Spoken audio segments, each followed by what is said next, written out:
So there's another hustle that I got going on too. So you know, in high school, I was big on fashion. That was my thing, to go to school and become a fashion designer. Okay.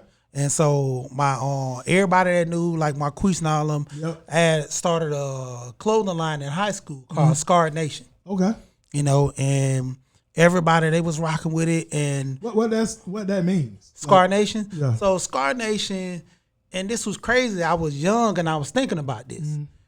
It's more or less a playoff on the racism and just the things that are going on in society. And I'm like, man, the nation is scarred by this. You know, and everybody was like, why Scarred Nation? Because at first I was looking at it and everybody, you know, I was big on Scarface because I was wearing a nice Scarface. So everybody thought it was like Scarface Nation. And I was like, nah, not Scarface, man. Scarred Nation is about, you know, just a playoff on the society and what everybody's going through, jobs, you know, just racism being pushed. So that was the thing. So, you know, me and a couple of my boys, my brother, you know, we got talking. And so he was like, man, I'm finna start me a clothing company. Because, you know, it's like that thing that everybody's doing it. And he was like, you'll help me push it? He's like, you help me push it, you know, and we'll work together doing this. So it was always been in the making, fooling with each other and stuff. So, you know, when it came down to it. Let's check it out. Okay. Pull out the slide. Let you see the slide. Oh, okay. So these are the slides right here. Yeah, put it in the camera, These are the slides right here. Oh, dope, man. Nice. Yeah, man. Yeah.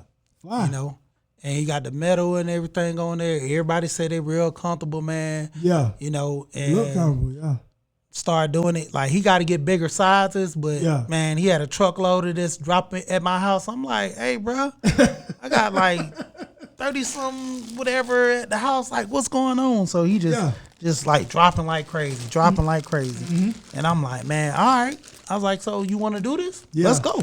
Yeah. So I'm like, hey, this add a part to my hustle, man. You know. I see. You know. Okay. It's the front. All right. Follow the money lifestyle. Yep. Oh man, that's nice. I like that logo too. Yeah, man. That's dope.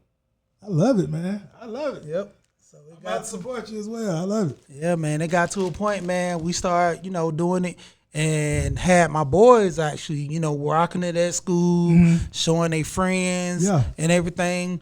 So I was telling them, I said, man, when it come down to it, I'm like, this gonna be a family business. Yeah. It's like, what y'all want to do? Do y'all actually want to make money? Because I'm like, every time you sell a T-shirt, that's money going into your pocket. You know, money going into the family. There you go. You know, and that's the whole motivation. Cause like I said, start learning. Right. And, you know, the biggest thing, you know, I want to touch on this too, with my great grandma. She actually, when I was younger in high school, before she passed, she was always saying about getting life insurance. And this is the crazy part to that. Yeah, I know you told me you got into insurance, right? I got about three policies. Oh, okay. My wife got 2. I got 3.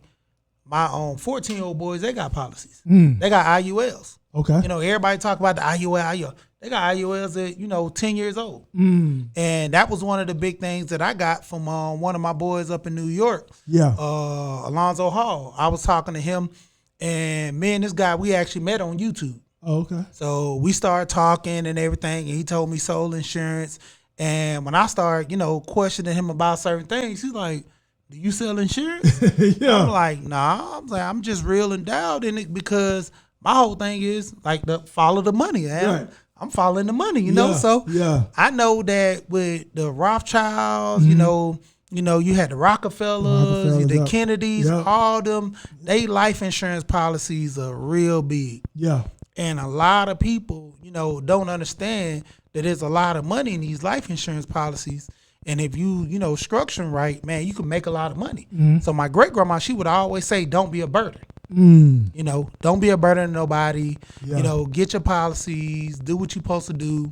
And when you pass, leave something to the next generation. Yeah. So that was always the big thing for me with getting that life insurance, trying to help, you know, my kids, trying to help, you know, the family and all. That's why I got so many policies. You know, even my wife, I was telling her, I said, well, I'm not worrying about you getting a lot of policies because, I grind, I hustle. So if something happens to her, I'm going to still have to rise up to the occasion and still do what I do. Right. But with her, back in the day, they would always have it to where if a husband died, then she would have to go and hurry up and get remarried because, the bills don't stop. Right. So that's the whole thing with me with getting these policies to where life still goes on. Right. If she want to move back to Jamaica, if she want to get a house in Jamaica, she can get it with my policy. And I'm not getting a shy policy. The guy that Alonzo that I talked about, me and him was having our conversation. And he was saying that a lot of black people buy policies more than any other race, but to the point we buy wrong. We only buy 5,000, 10,000. That's pretty much enough for burial nowadays. Yeah. A cremation is like $1,000 almost now. So you look at getting cremated for $1,000. Let's not alone. Let's do the whole ceremony. You got caskets ranging from $2,500, and that's barely. I'm talking about like $3,000-$4,000 now for a funeral. So just for the casket. Then you talking about, let's go with where the repast is gonna be, where the funeral is gonna be at. If you don't have a home church, all that stuff, man, it costs. So like I said, me looking into the knowledge, I'm looking at, man, I'm gonna go ahead, get my wife set up, I'm gonna get the kids set up. Like my dad, I found out, when I turned 18, my dad had a trust for us. And so I was like, dang, he was really planning all this stuff. Yeah. By him being in the military, just really planning, but I never got all that lesson. So as I got older, I started getting that knowledge, being on the internet, because my whole thing is looking for the information is out here. We just don't know where it's at because we're not looking for it. Right. So, that was my big thing, to go out here and look for the knowledge.